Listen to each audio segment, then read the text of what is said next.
32 premières minutes de la vidéo concernent l'épreuve historique et expédition. Le restant de la vidéo parle d'épreuves scientifiques. Au sommet d'une haute montagne, à l'est de la Turquie, cachée sous un glacier, il existe un vestige qui nous met en relation directe avec notre lointain passé. Avant de commencer, comprenons que notre recherche de l'Arche de Noé n'est pas une mission à caractère religieux, mais tout d'abord une recherche archéologique ayant pour objectif de déterminer si ce récit mystérieux est vrai ou s'il s'agit d'une fable. Puis dans un deuxième temps, une localisation en vue de retrouver l'Arche elle-même. La plus grande partie de ce que nous savons de l'histoire de Noé provient du livre de la Genèse dans la Bible.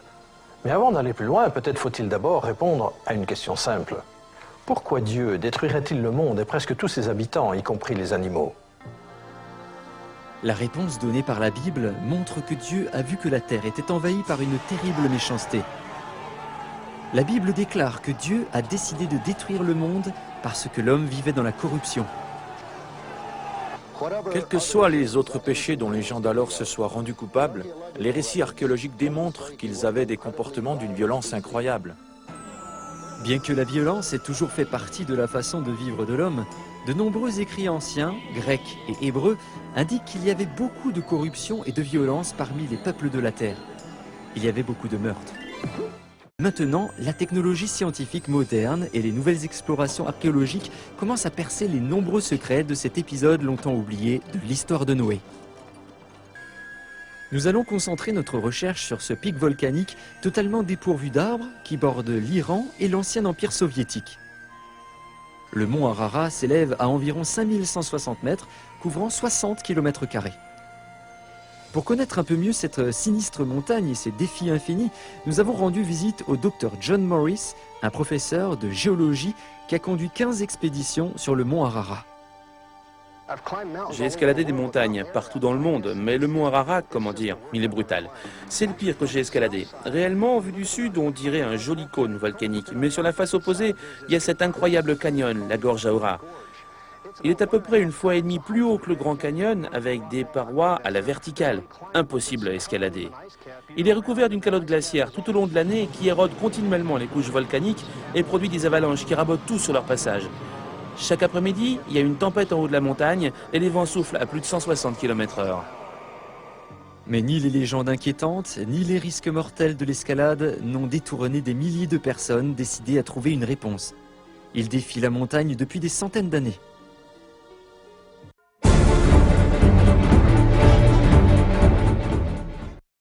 Récit historique. Il y a de multiples preuves historiques anciennes, couvrant une période de presque 2000 ans, qui montrent que l'arche se trouve sur le mont Ararat. Ces descriptions, rapportées par des historiens de premier plan à leur époque, ainsi que les récits de témoins, ajoutent une crédibilité considérable à la survie de l'arche sur le mont Ararat. En dépit des anciens récits et des diverses descriptions rapportées au cours de l'histoire, la plupart des gens pensaient que l'épopée de l'arche n'était qu'une vieille légende. La raison était en partie due au fait qu'il n'y avait qu'un seul récit écrit de l'Arche de Noé, celui de la Bible.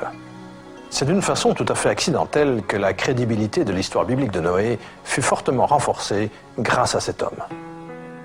Dans les années 1850, George Smith, graveur de métier, passait ses heures de midi au British Museum.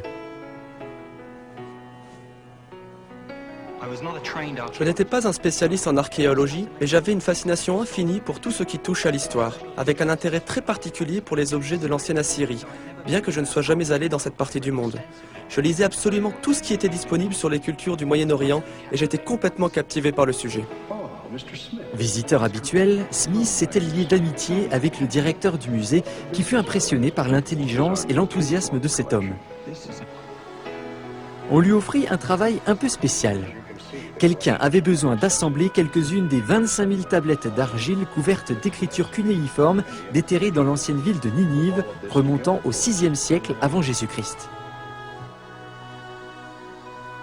Les 10 années suivantes de ma vie furent passées à mettre ensemble ces anciennes tablettes d'argile, mais c'était plus difficile qu'un puzzle compliqué. Les inscriptions que je traduisis de ces tablettes affectèrent profondément le monde de l'archéologie. En 1872, après 10 années de travail, Smith tomba sur le récit d'un bateau qui avait survécu à un grand déluge et s'était échoué sur une montagne. L'histoire racontée sur ces tablettes, connue comme l'épopée de Gilgamesh, est exactement analogue à l'histoire de Noé dans la Bible, confirmant ainsi que le récit biblique n'avait rien d'une légende.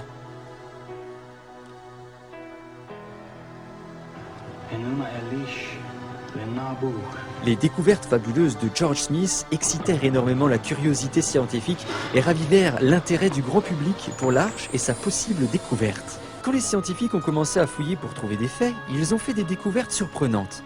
Charles Berlitz, auteur de nombreux livres, y compris The Lost Ship of Noah, le bateau perdu de Noé, est un linguiste renommé qui a étudié le récit du déluge en détail. Dans toutes les cultures que j'ai étudiées, l'histoire de Noé et du déluge sont pratiquement identiques, et cela dans toutes sortes de langues anciennes. Que ce soit en perse, en babylonien, en égyptien ancien, en chinois, en sanskrit, la seule chose qui change de temps en temps, c'est le nom de Noé. Ces récits contribuent certainement à appuyer l'histoire de Noé. Mais y a-t-il un appui archéologique à ces récits?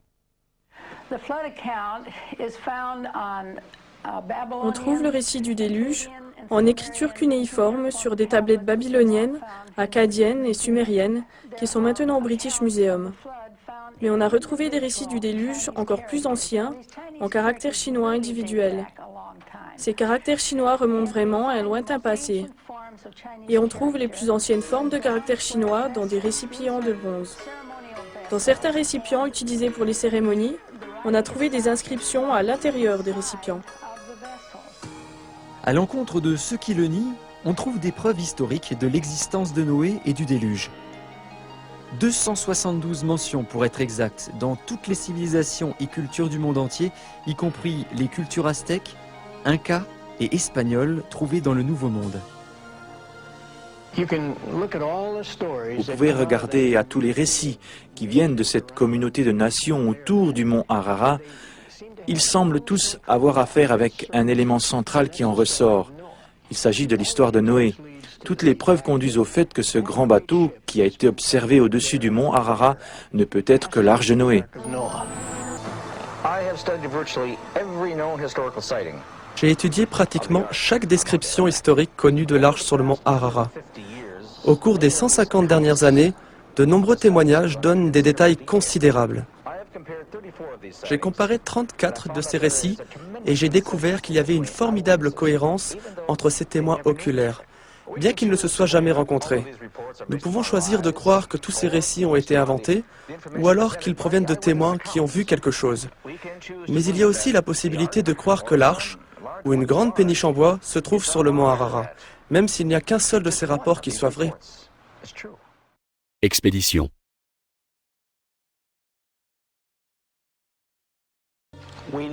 Nous savons que Berossus, grand prêtre chaldéen et historien, a visité le site vers 475 avant Jésus-Christ.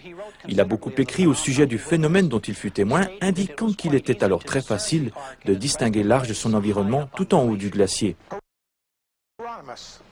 Aramanus, l'historien égyptien de l'an 30 avant Jésus-Christ, qui fut l'auteur d'une histoire ancienne de la Phénicie, mentionne l'existence de l'arche sur le mont Ararat. À la même époque, Nicolas de Damas, le biographe d'Hérode le Grand, parla de l'emplacement de l'arche près du sommet de l'Ararat et rapporta que des pièces de bois s'y trouvaient encore. De nombreux personnages célèbres de l'Antiquité ont fait le voyage jusqu'à cette impressionnante montagne. Parmi eux, l'évêque de Salona, en 360 après Jésus-Christ, a montré une précieuse relique, un morceau bien préservé d'un grand bateau de mer. L'historien arménien Yifong a dit qu'il a lui-même vu l'arche en 1254. Il a écrit « Au sommet du mont Ararat, un grand objet noir est visible, l'arche de Noé ». En 1269, le grand explorateur Marco Polo écrivit dans le récit de ses voyages que l'arche de Noé reposait sur les hauteurs enneigées du mont Ararat.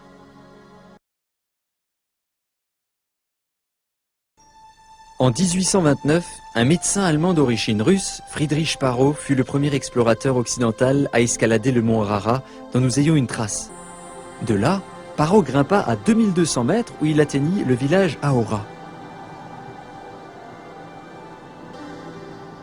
Paro continua jusqu'au sommet du mont Ararat, mais il ne réussit pas à localiser l'arche. En juin 1840, 11 ans après l'expédition de Paro, le mont Ararat subit un énorme tremblement de terre.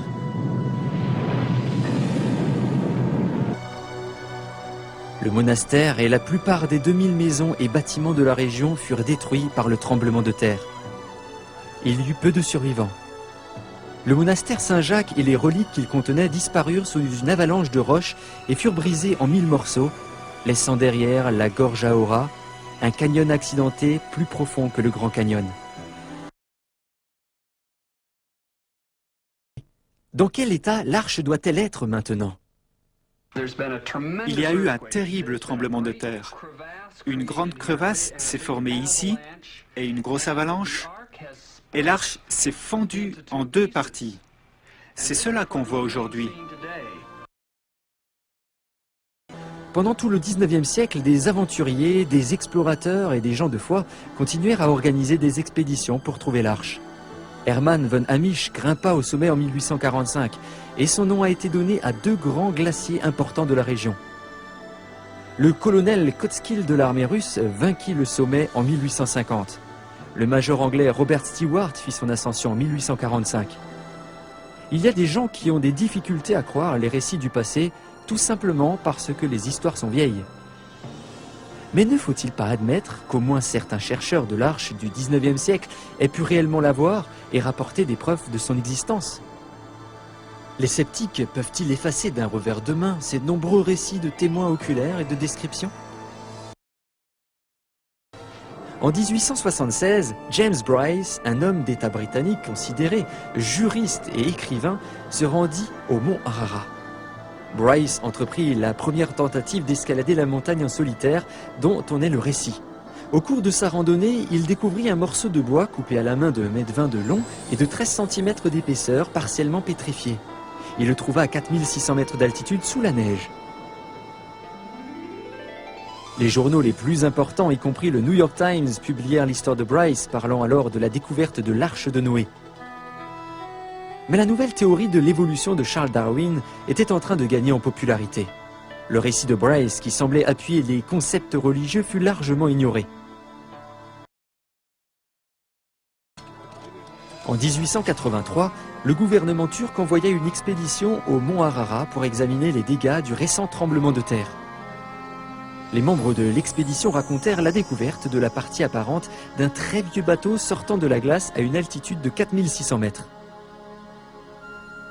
On mesura l'arche, on y entra et l'équipe rapporta avoir vu plusieurs stalles et des cages à l'intérieur du grand vaisseau. Malheureusement, une fois encore, le rapport turc n'éveilla que très peu l'intérêt international à cause de la popularité d'alors de la nouvelle théorie de Darwin. En 1902, Georges Agopian, un jeune Arménien âgé de 8 ans originaire de Legvan en Turquie, devint le plus jeune témoin oculaire connu. Le jeune Georges avait accompagné son oncle sur le mont Ararat. C'était un été particulièrement chaud, ce qui rendait l'arche à la fois visible et facilement accessible pour le jeune homme et son oncle. Des membres de ma famille nous avaient raconté des histoires sur l'arche. Et maintenant, c'était moi qui me tenais vraiment dessus. Tout près, je pouvais voir un trou dans le toit. Je suis allé regarder à l'intérieur, mais c'était trop sombre pour y voir quoi que ce soit. Il y avait des morceaux cassés ici et là, mais c'était encore suffisamment solide pour pouvoir marcher dessus. Le long de la partie surélevée, au milieu, il y avait des ouvertures comme des fenêtres, mais je ne pouvais rien voir. Des années après, Georges Agopian décrivit ce qu'il avait vu à l'illustrateur archéologique, le docteur Alfred Lee. Il a aussi pu observer le long de l'arche la texture du bois. Des assemblages bien faits à l'aide de chevilles de bois. Il a vu la couleur du bois. Ce n'était pas de la pierre. C'était effectivement une construction en bois faite par des hommes.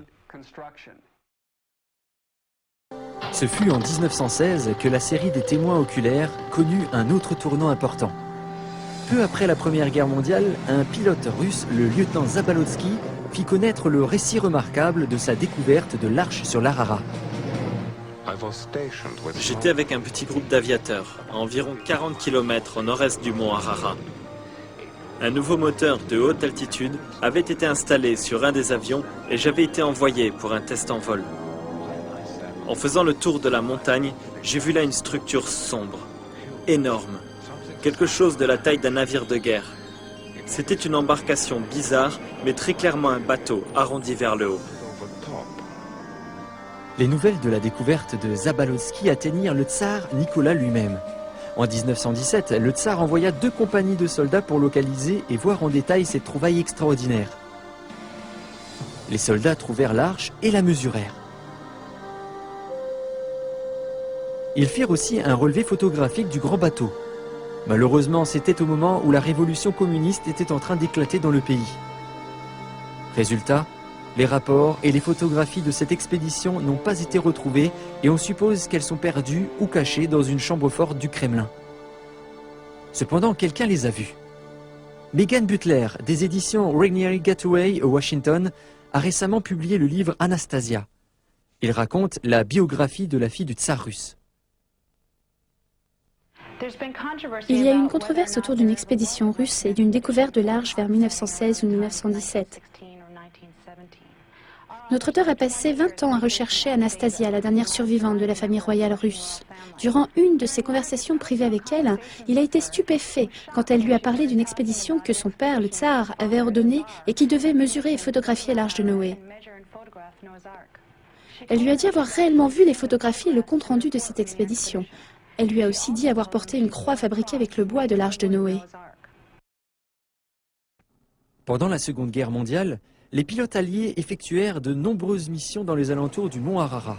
Cette revue française de 1969 rapporte le récit de Vladimir Roskovitsky, dont l'avion survola une sorte de carcasse d'un navire gigantesque. Cet article étonnant, dans un magazine de vulgarisation très connu en France à l'époque, date de 1969. Il est intéressant de remarquer que la bonne foi des témoins oculaires de l'arche n'y est pas remise en question. J'étais en Afrique du Nord avec le bataillon SIB. Et je travaillais pour l'armée de l'air. Avec un de mes amis pilotes, un soir, nous avons décidé de prendre un café. Et alors que nous étions au mess des officiers, nous avons entendu la conversation de quelques officiers au sujet de photos qu'ils avaient prises lors de leur vol au-dessus de la Turquie et au-dessus du mont Ararat. Et alors qu'on regardait les photos, on a commencé à s'y intéresser et à les regarder de plus près. Et certains d'entre eux disaient: « Tu sais, ça pourrait être l'arche de Noé. » Laissez-moi vous dire ce que j'ai vu sur ces 3 photos. Tout d'abord, les 3 photos montraient un pan de glace qui était sur le bateau avec un angle comme celui-ci. La glace le couvrait, mais pas ici. Quand on regardait du côté droit, il y avait une ouverture en bas où ça avait été éventré. Je voyais les différents, 1 ou 2 étages et aussi une structure le long de ce côté-ci. Pour ces pilotes, il n'y avait aucun doute que c'était l'arche de Noé. Et une photo semblable est parue dans le Star and Stripes vers 1944. Je suis convaincu qu'à ce moment-là, j'étais en train de regarder l'arche de Noé. Je n'ai aucun doute là-dessus, et les pilotes non plus. Dans les années 50, le mont Ararat apporta enfin au XXe siècle son premier indice matériel de l'existence de l'arche et de son emplacement. Ce fut le début d'une série de découvertes fructueuses qui commencèrent à fissurer le mystère qui entourait l'arche. Le premier à s'intéresser à l'arche fut Fernand Navarra, un technicien en bâtiment, un Français, qui faisait alors son service militaire. Navarra entama la première d'une série d'expéditions sur le mont Ararat en 1952. Les guides kurdes m'ont abandonné en bas de la montagne, alors j'ai dû faire de mon mieux et j'ai continué tout seul.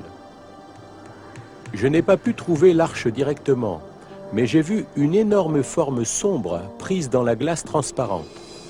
J'ai alors compris qu'il me faudrait revenir pour découvrir ce que cela pouvait être. Navarra retourna en juillet 1955, accompagné par son jeune fils Raphaël. Ce que nous voyons ici sont les images tournées par Fernand Navarra et son fils pendant leur expédition.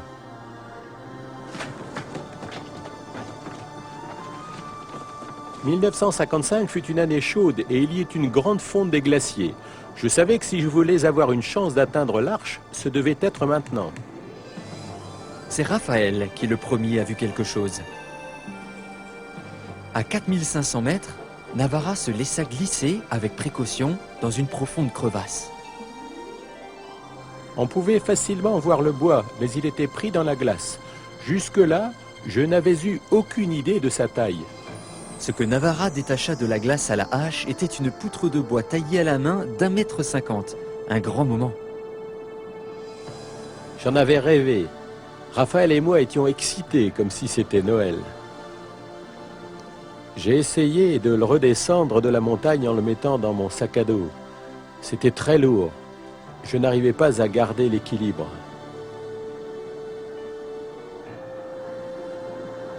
Ça allait si mal que j'ai dû en couper un morceau. Et plus tard, il m'a fallu encore le retailler pour les échantillons destinés au test.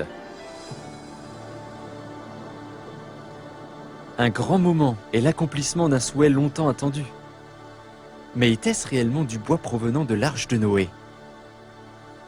Il fut montré que le type de bois que Navarra avait trouvé ne pouvait pas provenir d'arbres ayant poussé sur le mont Ararat. En fait, il n'y a pas de forêt à moins de 500 km de la montagne. Navarra lui-même a fait analyser le bois qu'il avait rapporté dans 3 laboratoires différents. La datation montra un âge d'environ 5000 ans, ce qui concorde tout à fait avec le récit biblique du déluge. Les tests scientifiques montrèrent que quelque chose de très vieux et de mystérieux se trouvait incontestablement sur le mont Ararat. La découverte enthousiasmante de Fernand Navarra avait ouvert la porte à une nouvelle génération de chercheurs d'arches. En 1959, on survolait le mont Ararat dans des avions de chasse volant à près de 600 km/h à 1000 mètres au-dessus du sol, quand on a repéré ce qu'on disait être l'Arche de Noé. À ce moment-là, je ne pensais pas que c'était l'Arche de Noé. Je n'étais pas conscient que l'histoire biblique plaçait l'Arche sur le mont Ararat. Ça avait la structure d'une péniche, un peu comme un grand garage. Et on aurait dit que ça sortait de la montagne comme d'une sorte de dépression en forme de fer à cheval. Ça ressemblait clairement à une construction humaine.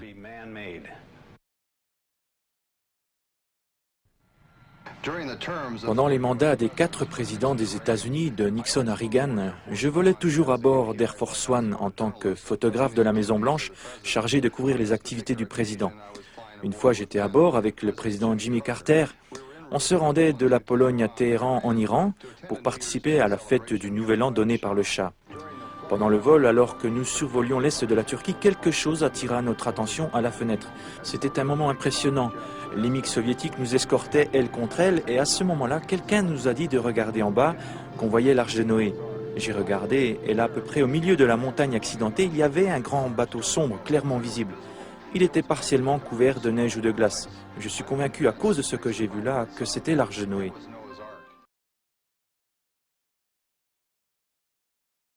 Et ceci nous amène à un des grands mystères qui entourent l'Arche. Comment se fait-il qu'après avoir été repérée par une personne, l'Arche ne puisse être retrouvée ensuite par les autres?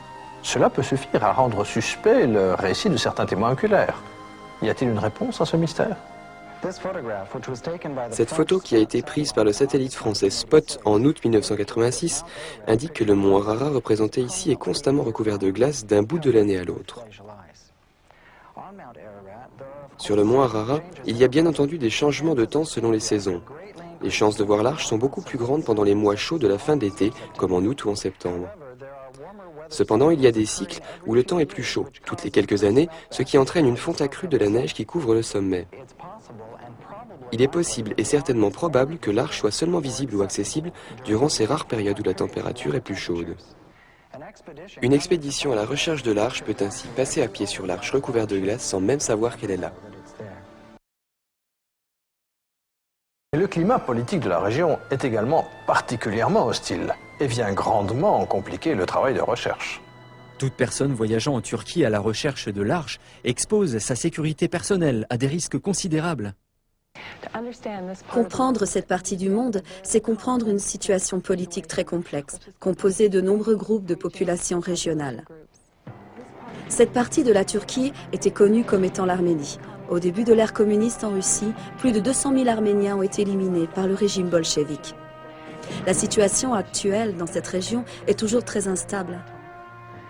Deux côtés de la montagne font face à des voisins hostiles, l'Irak et l'Iran, et même les parties les plus basses de la montagne sont occupées par des groupes terroristes de toutes sortes. De plus, les terroristes kurdes sont connus pour occasionner de nombreux problèmes aux membres des expéditions en les volant et les menaçant de mort.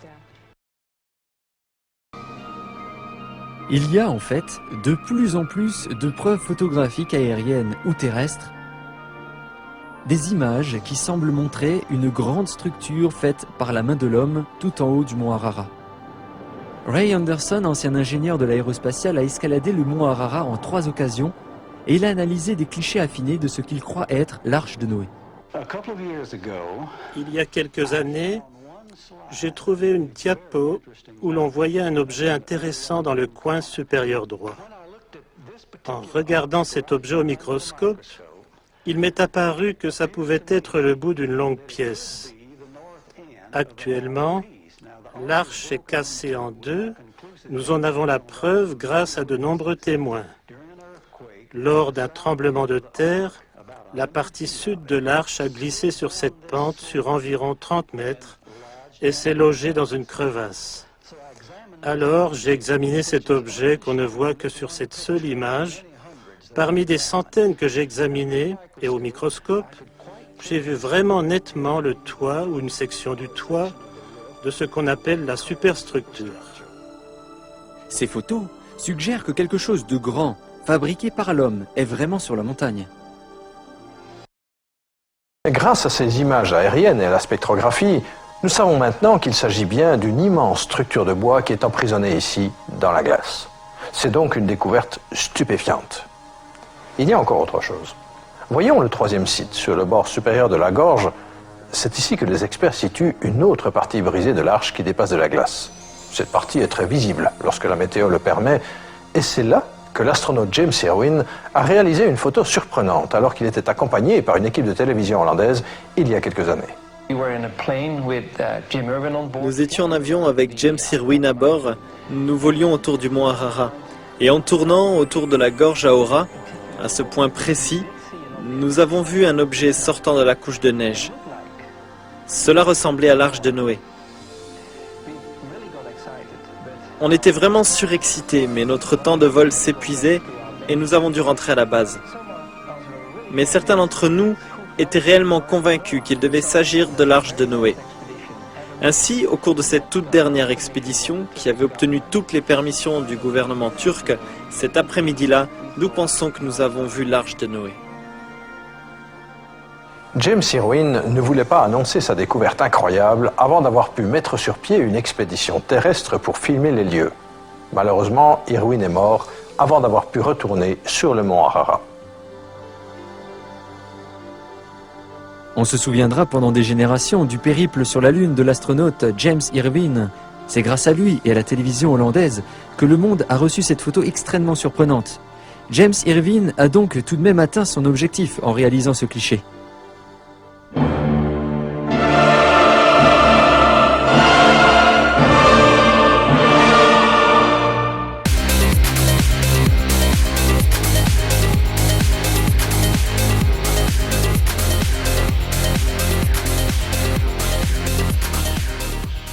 Des vestiges de la mythique arche de Noé retrouvés, c'est en tout cas ce qu'affirme une équipe de chercheurs. Les scientifiques originaires de Turquie et de Hong Kong attestent avoir découvert des restes de la fameuse arche en Turquie, sur le mont Ararat, à l'endroit même où le décrit la Bible. Genèse, chapitre 8. Le 7e mois, le 17e jour du mois, l'arche s'arrêta sur les montagnes d'Ararat. Après plusieurs années de recherche, la 4e édition menée en été 2007 semble donc avoir été fructueuse. Ahmet Ertuğrul, explorateur et archéologue turc, a découvert dans une grotte située à 4200 mètres d'altitude une large structure en bois. Dans une interview exclusive avec InfoLive TV, le chercheur relate sa découverte et nous offre ses propres images.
L'arche. Venons-en maintenant à l'arche elle-même. L'arche aura 300 coudées de longueur, 50 coudées de largeur et 30 coudées de hauteur. Une coudée correspond à la longueur entre le coude et l'extrémité de la main, soit 45 cm environ. Cette arche aurait été le plus grand vaisseau jamais construit dans l'histoire de l'humanité, une véritable prouesse exécutée par un seul homme. Le Seigneur ordonna à Noé de construire l'arche en bois de gopher afin de survivre au déluge. Évidemment, le bois de gopher devait être très résistant. Quelle sorte de bois était-ce exactement? Le bois de gopher indique plutôt un procédé qu'une espèce. En Israël, dans les temps anciens, ils avaient un arbre particulier dont on suppose qu'ils coupaient l'écorce et collectaient la sève pour coller les pièces de bois. Une fois durci, l'ensemble devenait incassable. On ne pouvait pas plus le casser dans un sens que dans l'autre. C'était alors une sorte de contreplaqué, parce que le bois de gopher est un procédé, un stratifié. Que ce processus ait ou non été utilisé, le vaisseau devait avoir été incroyablement résistant à cause de ses immenses dimensions. Une longueur de 300 coudées par 50 coudées de large et 30 de haut, une coudée équivaut à environ 44 cm. À quoi cela correspond-il au juste? Elle contenait 55 000 mètres cubes, ce qui équivaut à 170 wagons de marchandises. L'arche a dû être pensée dans cette perspective. Pensez à un immeuble d'une hauteur de 4 étages sur toute la longueur et vous en avez une idée. Dieu dit à Noé de faire une arche comportant 3 niveaux. La construction de l'arche a pris de nombreuses années. Les voisins de Noé venaient pour rire et se moquer d'eux, alors que Noé et sa famille travaillaient pour la terminer. La construction à la main d'un vaisseau de ces dimensions laisse rêveur. Comment a-t-il été possible que Noé ait construit une arche ayant les dimensions rapportées par la Bible, sans l'usage de la technologie moderne? Si nous regardons les traces que nous ont laissées les anciennes civilisations, nous nous rendons compte que plus nous retournons en arrière, plus les travaux sont étonnants. L'homme de cette époque avait une technologie très développée, largement suffisante pour construire un vaisseau de la taille de l'arche de Noé. À quoi était-elle censée servir pendant le déluge? L'arche était-elle vraiment capable de sauver des vies? Un bateau de mer ayant les dimensions de l'arche aurait-il pu supporter des trompes d'eau pendant 42 jours, survivre à une violente tempête et être ballotté par la mer pendant des mois interminables? Est-il possible que l'arche soit demeurée en bon état et conserver sa stabilité sur l'eau? Pour examiner cette question, nous avons apporté une maquette de l'arche à un laboratoire marin pour voir comment il se comporterait face aux diverses pressions hydrauliques et aux vagues irrégulières généralement rencontrées sur l'océan. L'arche fut estimée non seulement capable de naviguer, mais exceptionnellement stable. Puis le bassin à vagues simula des vagues correspondant à un raz-de-marée de 60 mètres de haut. À nouveau, l'arche se révélait extraordinairement stable. On peut montrer que l'équilibre entre la flottabilité, la pesanteur, la force des vagues, etc., serait tel que l'arche se redresserait d'elle-même si on l'inclinait même jusqu'à 90 degrés. La résultante des forces la ramènerait à l'équilibre. Il est pratiquement impossible qu'elle chavire. Il apparaît donc que l'arche fut en fait un vaisseau de mer très fiable. Et c'est d'autant plus remarquable qu'aucun navire d'une telle taille n'a jamais été construit, pas plus d'ailleurs qu'au cours des 4000 ans qui ont suivi. La preuve est maintenant faite. Bien protégés et cachés loin du monde, les restes d'un bateau géant ont été identifiés sur le mont Ararat. Des échantillons de bois pris sur ce vaisseau ont été datés et remontent à l'époque où la Bible situe le grand déluge. Les animaux. Alors que le grand navire s'achevait, Dieu commanda à Noé d'amener à bord de l'arche un couple de toutes les créatures vivantes, mâles et femelles. Le rassemblement de tous ces animaux n'était-il pas une tâche pratiquement impossible? Un exploit totalement improbable? La Bible dit « Les animaux viendront dans l'arche ». Dans ce cas, il faut se demander comment les animaux ont pu trouver ce lieu. Nous pensons qu'ils ont senti instinctivement, à partir de tout ce qui se passait autour d'eux, que ce désastre imminent était sur le point d'arriver. Ils ont donc été amenés, ou peut-être même conduits, à chercher un lieu sûr et sont donc venus vers l'arche. À partir d'études que d'autres et moi-même ont faites, nous estimons qu'il aurait pu y avoir de 2500 à 20 000 différentes sortes d'animaux à bord de l'arche de Noé. Chaque famille de créatures sur Terre aujourd'hui a un seul couple d'ancêtres. Par exemple, bien qu'il y ait plus de 300 variétés de chiens dans le monde actuel, à cause de la reproduction sélective, ils ont un seul ancêtre commun. Considérant le nombre de sortes d'animaux censés avoir été pris dans l'arche, il y a dû y avoir largement la place pour prendre les ancêtres de toutes les espèces que nous connaissons aujourd'hui, avec de surcroît de la place pour la famille de Noé, la nourriture et les provisions. Les passagers humains à bord de l'arche n'étaient qu'au nombre de 8. Cependant, il fallait nourrir plusieurs milliers d'animaux et s'en occuper pendant tous ces mois passés en mer. Cela semble impossible. Comment Noé et les siens auraient-ils pu y parvenir? Dans l'arche, on peut penser qu'il faisait très sombre, principalement à cause de la tempête. Dans ces conditions, les animaux de l'arche se nourrissaient sans doute moins, dormaient davantage et, dans de nombreux cas, on peut supposer qu'ils hibernaient. Le repos, la quantité réduite de nourriture, le sommeil, l'obscurité, toutes ces choses pouvaient faire que la famille de Noé était plus que suffisante pour s'occuper des animaux, même pendant plus d'une année. Le déluge. D'où pouvait bien provenir toute cette pluie? Et que devinrent ces eaux après la décrue? Dans la Genèse, nous lisons que les eaux s'étaient renforcées de 15 coudées et que toutes les hautes montagnes qui étaient sous tous les cieux furent couvertes. Les pics des plus hautes montagnes de la Terre auraient donc été recouverts par une dizaine de mètres d'eau. Les inondations sont un phénomène courant dans la nature. Peu de parties du monde sont à l'abri de ces ravages. Mais le récit biblique du déluge de Noé nous parle d'un gigantesque désastre mondial. Un déluge mondial requérant des milliards et des milliards de mètres cubes d'eau. Peut-on trouver une trace quelconque confirmant que tout cela s'est réellement produit? Il y a une quantité considérable de preuves d'une catastrophe universelle par un déluge massif. Et je vois la plupart de ces preuves dans les traces de fossiles.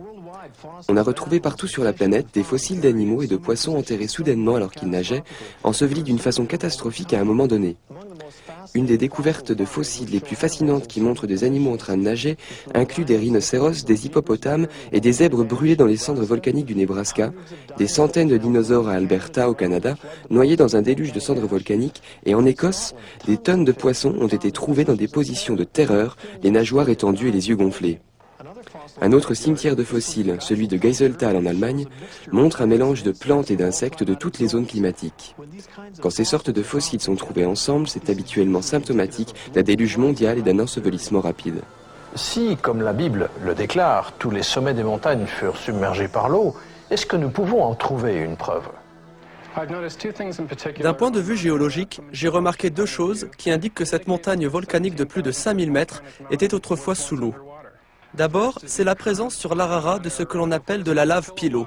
Cette lave est une formation unique qui apparaît quand de la lave en fusion sort de la terre sous l'eau. Ce fait suffit à indiquer que la montagne était à une certaine époque sous l'eau. Deuxièmement, nous avons trouvé sur le mont Arara des cristaux de sel qui n'ont pu se former que sous l'eau. Ces cristaux de sel ont été trouvés à 4600 mètres d'altitude, ce qui indique qu'au moins jusqu'à la hauteur des neiges éternelles, cette montagne se trouvait sous l'eau. Ces indices montrent donc qu'effectivement le déluge a bien été massif et a recouvert toute la terre. Il apparaît de plus en plus que les événements relatés par le récit biblique de l'histoire de Noé doivent être vrais.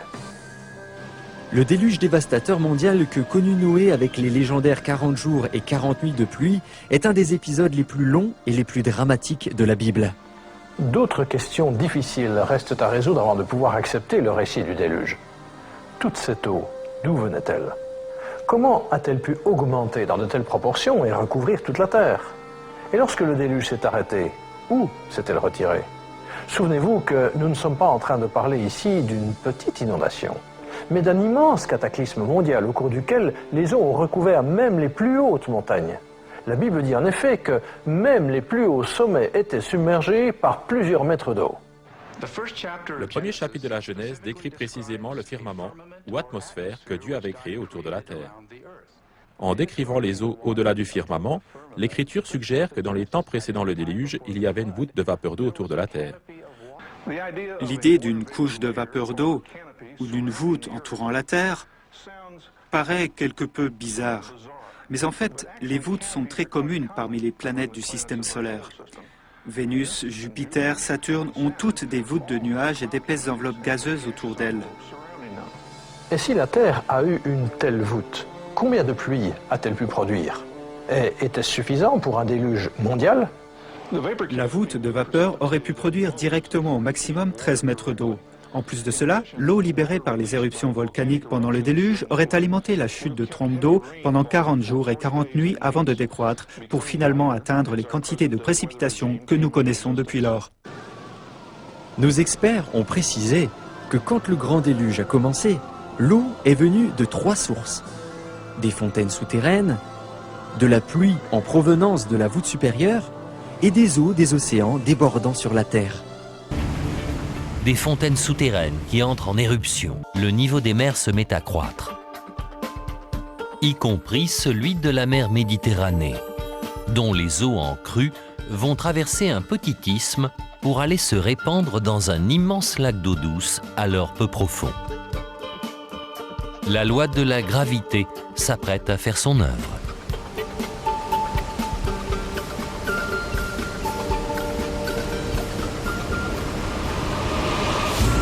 L'eau de la Méditerranée commence par ouvrir un passage à travers le Bosphore. Une fois le canal formé, les eaux comprimées de la Méditerranée se déversent, emportant tout sur leur passage. L'eau a progressivement creusé de plus en plus profond. Et plus elle a creusé, plus elle a pu se déverser rapidement. Il a dû falloir entre 30 et 90 jours pour compléter la formation du détroit. Quelqu'un a-t-il pu être le témoin de ce bouleversement du paysage? L'archéologue Fred Ebert est persuadé que la réponse est oui. Quand le Bosphore n'existait pas encore et que la mer Noire était un lac d'eau douce, son niveau était à des centaines de mètres en dessous de celui d'aujourd'hui. Ce qui signifie qu'il était entouré d'une immense zone de terre. Cela aurait représenté une terre d'accueil idéale pour les chasseurs-cueilleurs ou pour les premiers agriculteurs. Il n'y a aucune raison pour qu'ils ne s'y soient pas installés. Une mer se déversant dans une autre par une ouverture de plusieurs kilomètres de large. Ils ont probablement entendu un grondement et senti la terre trembler dans un rayon de 100 à 200 km. C'est une incroyable quantité d'énergie qui s'est libérée. Le volume d'eau traversant le Bosphore à la vitesse de 100 km/h équivaut à 200 fois celui des chutes du Niagara. Quiconque vivant dans les kilomètres environnant le Bosphore aurait été emporté, sous un flot apparemment sans fin. Cette inondation a certainement été dévastatrice, recouvrant absolument tout. En 1966, 2 géologues travaillent sur les côtes turques entourant les eaux les plus mystérieuses de la planète. Une gigantesque mer d'eau salée qui s'étend sur près de 1200 km d'est en ouest. La mer Noire. Bill Ryan et Walter Pittman dressent la topographie des fonds de la mer Noire lorsqu'ils remarquent une chose étrange. Des plages à des centaines de mètres sous la surface. Ce qui signifie que le niveau de l'eau a été beaucoup plus bas par le passé. Les échantillons prélevés dans ce fond océanique ont révélé qu'au cours de son existence, la mer Noire a été un lac d'eau douce. Ils accusent également une soudaine disparition des crustacés d'eau douce au profit de ceux d'eau de mer. Les résultats sont surprenants. Les mollusques marins sont tous apparus dans la mer Noire en même temps. Quelque chose a dû provoquer ce chamboulement. Il s'agit d'une inondation aux proportions bibliques.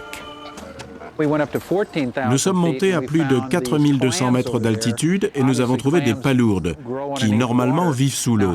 Comment sont-elles arrivées là? Soit ce sont d'incroyables palourdes volantes, soit cette montagne a connu une immersion. Il apprend que, contrairement à la plupart des vestiges de vie marine trouvés en altitude, ceux-ci ne sont pas totalement fossilisés. Ainsi, les coquilles renferment encore de la matière organique. En étant large d'esprit, on voit que tous les indices du Grand Canyon attestent d'une inondation mondiale, celle vécue par Noé.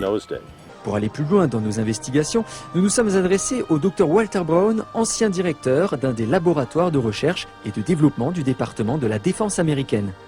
On peut voir sur notre planète 17 caractéristiques très étranges qui peuvent maintenant être expliquées de façon systématique comme conséquence d'un cataclysme diluvien mondial dont les eaux ont fait éruption de cavités souterraines avec une libération d'énergie dépassant l'explosion de 10 milliards de bombes H. Cette explication nous montre comment d'importantes montagnes se sont formées rapidement. Cela explique les mines de charbon et de pétrole, la rapide dérive des continents, pourquoi dans les fonds océaniques on trouve d'énormes fosses et des centaines de canyons et de volcans. Cela explique la formation des strates et la plupart des fossiles de mammouths congelés, les soi-disant périodes glaciaires et les grands canyons terrestres, spécialement le Grand Canyon.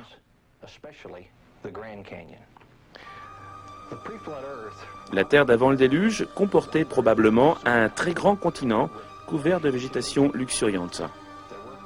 Il y avait des mers et de grandes rivières. Les montagnes étaient plus petites qu'aujourd'hui, peut-être 3000 mètres d'altitude. Selon une certaine théorie, la Terre antédiluvienne avait beaucoup d'eau souterraine, environ la moitié de ce qui est maintenant dans nos océans. Cette eau était contenue dans des cavités connectées entre elles, formant une fine couche sphérique d'une épaisseur de 800 mètres, située peut-être à une quinzaine de kilomètres sous la surface de la Terre. L'augmentation de la pression dans l'eau qui était sous la Terre étira la croûte, comme un ballon s'étend quand la pression intérieure s'élève. La faille dans la croûte a commencé avec une fissure microscopique qui s'est agrandie dans les deux directions à la vitesse d'à peu près 5 km par seconde. La fissure, suivant le chemin de la moindre résistance, encercla le globe en environ 2 heures. Alors que la fissure se propageait autour de la Terre, le manteau rocheux s'ouvrit comme une déchirure dans un vêtement trop tendu. L'eau souterraine était sous une pression extrême à cause du poids des 15 km de roches qui appuyaient dessus. L'eau sortit de la faille dans une violente explosion. Tout le long de cette faille circulaire, des jets d'eau furent projetés à une vitesse supersonique dans l'atmosphère à près de 30 km d'altitude. La pulvérisation d'eau provenant de cette énorme fontaine produisit des pluies torrentielles, telles que la Terre n'en avait jamais connues, ni avant, ni après. La Bible indique que toutes les fontaines du Grand Abîme se rompirent en un jour. Et elle décrit ces événements survenus il y a environ près de 5000 ans, événements que nous pouvons maintenant relier scientifiquement.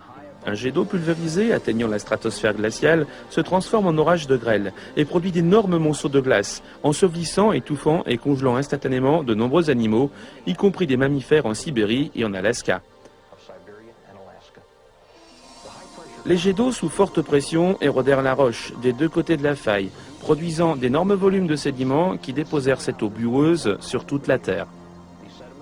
Ces sédiments piégèrent et ensevelirent des plantes et des animaux, créant le registre fossile. L'érosion élargit la faille. Par la suite, la largeur était si grande que la roche compressée sous la cavité souterraine se souleva, donnant naissance à la dorsale qui entoure la terre, comme la couture d'une balle de baseball. Les plaques continentales, les plaques sous-marines ayant encore de l'eau sous elles, agissant comme un lubrifiant, glissèrent de chaque côté de la dorsale qui se soulevait. Les énormes plaques continentales accélérèrent jusqu'à atteindre 70 km/h, puis rencontrèrent des résistances, se comprimèrent et se déformèrent.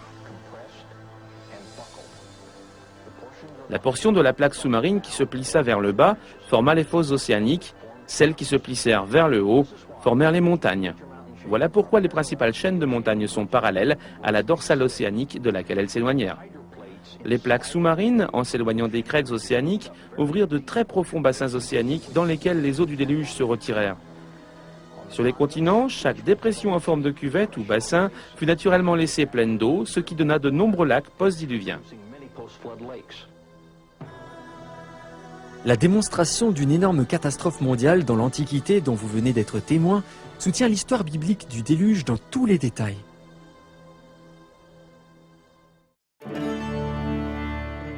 Vous avez vu le point de vue scientifique, des photos satellites, aériennes, des analyses. Vous avez entendu les récits de témoins qui l'ont vu personnellement. N'est-il pas remarquable que ce livre, gardé soigneusement comme un grand trésor et un guide pour les croyants, apparaisse soudain aussi comme un document historique exceptionnel? Les dernières avancées de la science et la technologie moderne, comme vous l'avez vu, semblent montrer la réalité des événements que la Bible rapporte depuis près de 3000 ans. Au début du XXIe siècle, serons-nous capables d'accepter que la Bible soit vraie? Cela remet en question pas mal de choses, n'est-ce pas? Que pouvons-nous conclure? On peut croire tout ce que dit la Bible, depuis la Genèse jusqu'à la Révélation. Elle n'est que vérité, de bout en bout. Pour moi, Noé est une personne bien réelle qui a vécu il y a longtemps. Après tout, si l'histoire de Noé, de son arche et du déluge vit encore, c'est qu'il y a une raison. Elle nous parle. Sinon, nous cesserions d'écouter. Cet homme, appelé Noé, montra sa foi dans des proportions impressionnantes. Travaillant pendant une génération pour construire cette arche incroyable, il a pris avec lui des milliers d'animaux dans l'arche pour qu'ils survivent à un immense désastre que personne à son époque n'était en mesure de concevoir. Il a demandé à sa famille de croire en lui, et en retour, il ne les a pas sauvés eux seulement, mais aussi nous tous, qui sommes ses descendants. C'est bien plus que l'histoire d'un grand bateau et d'un grand déluge. C'est aussi l'histoire d'un grand homme.